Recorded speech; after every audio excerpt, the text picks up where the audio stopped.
ለሁሉ ድንቃድንቅ በማይናማር ነርሶቹ ያሳዩት ሰብአዊነት ጥግ። የቤት ኪራይ ገንዘብ ለመቆጠብ መጸዳጃ ቤቷን መኖሪያ ያደረገችው ወጣት። በ5.8 ሚሊዮን ዶላር የተሸጠው ውሻ። ውድ አድማጮቻችን ቻናሉን ሰብስክራይብ እንዲሁም ላይክ በማድረግ ይጀምሩ። በማይናማር የተከሰተው ርዕደ መሬት በቻይና ዩዋን ከተማ እጅግ አስደንጋጭ ንዝረቱ ሲሰማ በአንድ ሆስፒታል ውስጥ የነበሩ ነርሶች ነፍሳቸውን ለማትረፍ ከመሯሯጥ ይልቅ አዲስ የተወለዱ ህጻናትን ከአደጋው ለመጠበቅ ያደረጉት ተጋድሎ ዓለምን እያነጋገረ ይገኛል። ነርሶቹ ለሙያቸው ያላቸው ታማኝነት እስከ ምን ድረስ እንደሆነ ያስመለከቱበት ነው የተባለለት ተንቀሳቃሽ ምስል በርካቶች በማህበራዊ ሚዲያ ተቀባብለውታል።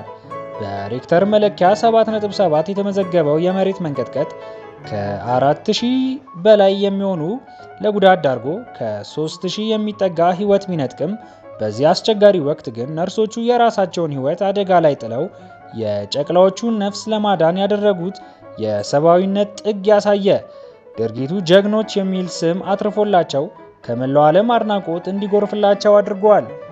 የቤት ኪራይ ገንዘብ ለመቆጠብ መጸዳጃ ቤቷን መኖሪያ ያደረገችው ወጣት። እርስዎ ገንዘብ ለመቆጠብ ነገን የተሻለ ለማድረግ ምን ያህል መስዋዕትነት ይከፍላሉ? እንዳሁኑ ኑሮ በከበደበት ወቅት ገቢና ወጪ የተደላቀቀ ሳይሆን የሰው እጅ ሳያዩ ለመኖር በርካቶች የተለያዩ እርምጃዎችን ይወስዳሉ። ከወደ ቻይና የተሰማው የአንዲት ወጣት ታሪክ ግን መነጋገሪያ ሆኗል። በሁናን ነዋሪ የሆነችው ይቺ ወጣት ገንዘብ ላለማባከን በሚል ኑሯን በመጸዳጃ ቤት ማድረግ መምረጧን በሀገሪቱ መነጋገሪያ ርዕስ አድርጓታል። በቤትና የቢሮ ዕቃዎች ማምረቻ ድርጅት ውስጥ የምትሰራዋ ወጣት የቤት ኪራይ በመወደዱ ምክንያት 6 ካሬ ስፋት ያለው ጥቅም ላይ ያልዋለ የድርጅቱ መጸዳጃ ቤት በ50 ዩዋን ወይም በ$7 ኪራይ እየከፈለች ለመኖር ወስናለች። ወጣቷ አሰሪዋን ካነጋገረች በኋላ መጸዳጃ ቤቱን መኖሪያ ለማድረግ መወሰኗ አለቃዋ ተናግረዋል። አለቃዋ የኑሮ ሁኔታዋን ከተመለከትኩ በኋላ የተሻለ ያሉትን ለማድረግ ቢሞክሩም ከቦታው ጥበት አንጻር ነገሮች ባለመመቻቸታቸው ክፍሉን አስተካክላ መኖር መጀመሯን የሚያሳዩ ምስሎች በማህበራዊ ጋራሽ በኋላ መነጋገሪያ መሆኑ አልቀረም። ይህን ተከትሎ በርካቶች ፎቶዎቿንና ተንቀሳቃሽ ምስሎቿን በመለጠፍ ትኩረት ለማግኘት እንጂ ማንም ሰው በዚህ አይነት ሁኔታ ውስጥ መኖር አይፈልግም በሚል ሁኔታውን ሲገልጹ ቆይተዋል። ወጣቷ ዝቅተኛ ገቢ ካለው ቤተሰብ የተገኘች ሲሆን ቤተሰቦቿን ለመርዳትም ከ3 ዓመት በፊት ትምህርት ማቋረጧን ነው የገለጸችው።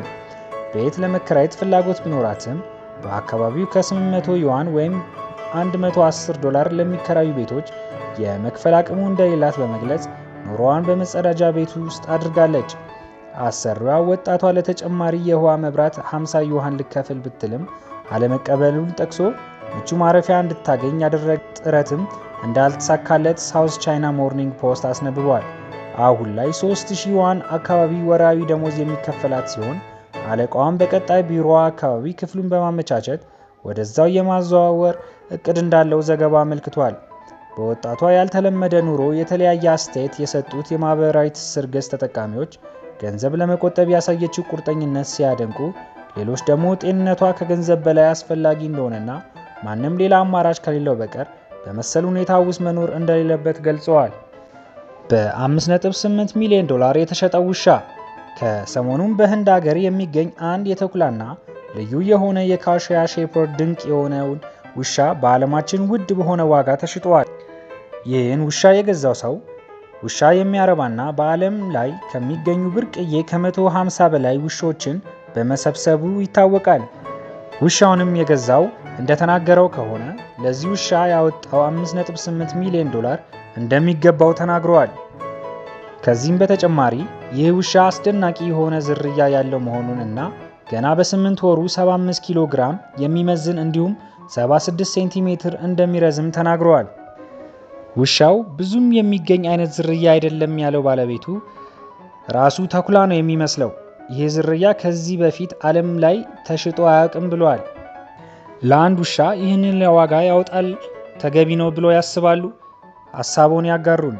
በመጨረሻም ላይክ፣ ሼር እንዲሁም ቤተሰብ እንዲሆኑ እየጋበዝን የዛሬውን ለሁሉ ድንቃድንቅ ጨርሰናል።